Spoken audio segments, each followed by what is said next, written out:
cold air in your room is not as innocent as it seems. It originated as a mere machine for damp paper and smeared ink. Yet, as humanity learned to harness the atmosphere within enclosed spaces, the world outside began to transform. Movie theaters buzzed with life once more. Families migrated southward. Political influence shifted, and desert cities emerged from the sands of time. The planet, however, this tale transcends mere comfort. It reveals the intricate dance of control over our environment. In the summer of 1902, a printing plant in Brooklyn, New York, wrestled with suffocating humidity. Paper swelled, ink dried at a snail's pace, and colors that should have leapt from the page instead twisted and bled into each other. What once promised a clean image to the average onlooker, this was merely a factory issue. Fix the paper, adjust the ink, save the bottom line. But to the inquisitive minds who trace history through economics, politics, and human behavior, this seemingly trivial problem opened a grand door. The machine engineered to combat smudged ink would eventually transport millions, revolutionize movie theaters, reshape American politics. Willis Haviland Carrier, a young engineer barely 25 years old, was tasked with this challenge. His mission was straightforward: dry the air enough for the paper to perform as needed. He was not envisioning a world filled with air-conditioned homes in Florida or glass towers in Dubai. Yet, hidden within this simple task was a profound power. Born in 1876 in Angola, New York, near the tranquil shores of Lake Erie, Carrier was no prodigy. As a boy, he struggled with fractions until his mother illustrated the concept by slicing apples. A whole apple became halves, then quarters. An abstract idea transformed into something tangible. This early lesson would echo through care. He, too, would take the unseen moisture in the air and render it measurable and controllable. After graduating from Cornell University in 1901, he joined the Buffalo Forge Company, undertaking practical work involving heating systems, drying machines, and factory gear. Then came the Brooklyn printing problem, and Carrier began to see air not as mere emptiness, but as a complex mixture of temperature, moisture, and movement. His solution was deceptively simple, yet groundbreaking. Warm, humid air would flow over coils filled with cold water. As the air cooled, water vapor would condense, effectively drying it out. The paper regained its shape. The colors landed precisely where they were meant to be. Carrier had unearthed more than a factory repair. One foggy day at a Pittsburgh train platform, he watched mist glide over the tracks and saw a revelation hidden in the air. Fog formed when air reached its dew point, the moment when vapor reverted to water. If nature could create that moment outside, surely a machine could replicate it within. This realization would lay the cornerstone for modern weather. Was no longer a mere phenomenon. It became a manufactured experience. The critical question shifted from whether air could be controlled to who would wield that control first.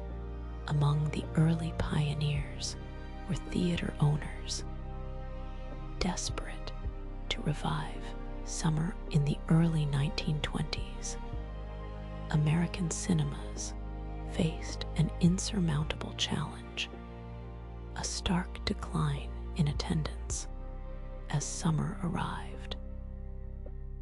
The darkened theater, designed for stillness, had to keep its windows shut, trapping suffocating heat and stale air.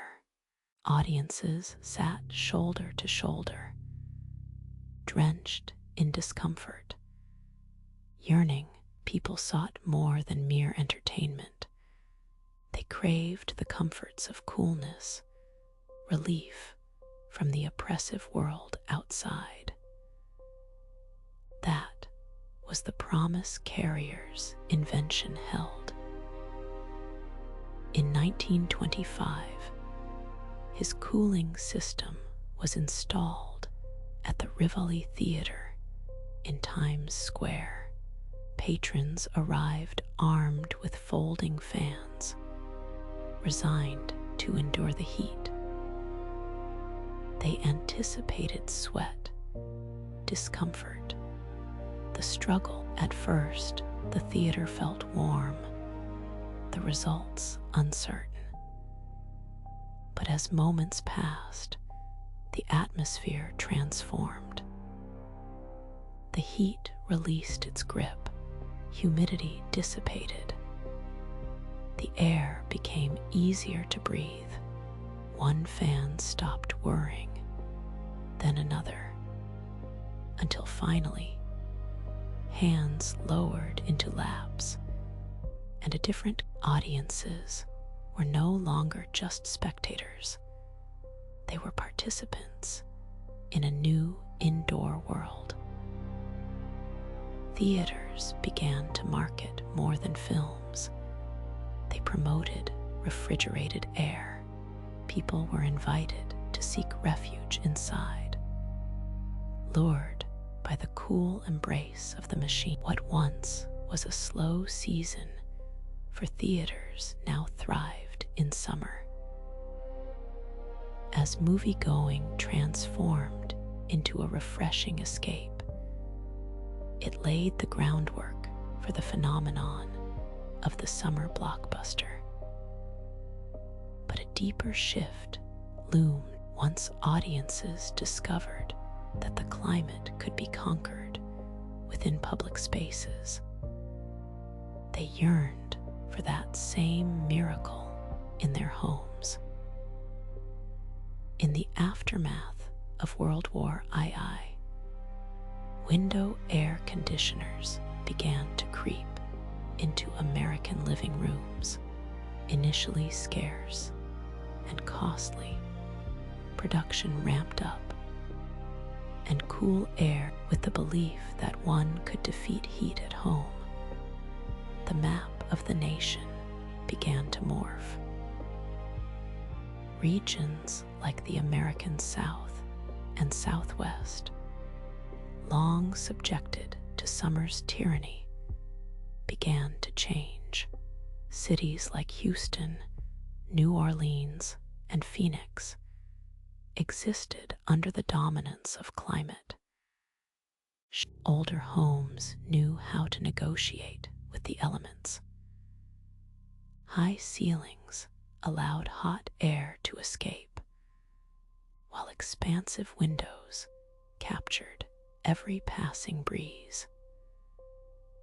Small transom windows promoted airflow from room to room, and deep porches created shaded, outdoor living. Porches served more than architectural purposes.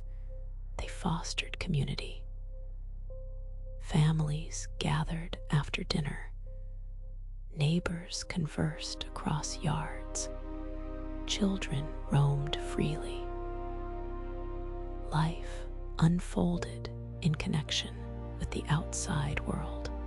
Yet the arrival of the machine began to alter this. Cooling became accessible, and the Sunbelt emerged. The oppressive summers lost their grip, prompting companies to eye the South for cheaper land and lower operational costs. Workers followed the jobs. Retirees embraced the warmth. Texas expanded. Florida flourished. And cities like Phoenix became desert boom. This migration didn't merely shift residences. It realigned power itself. Yet, alongside this growth, something quieter vanished. The new suburban home no longer required high ceilings or porches. Instead, it demanded sealed windows and compressors. Turning its television soon entered the fold, and together with cool air, created an inward-looking American life.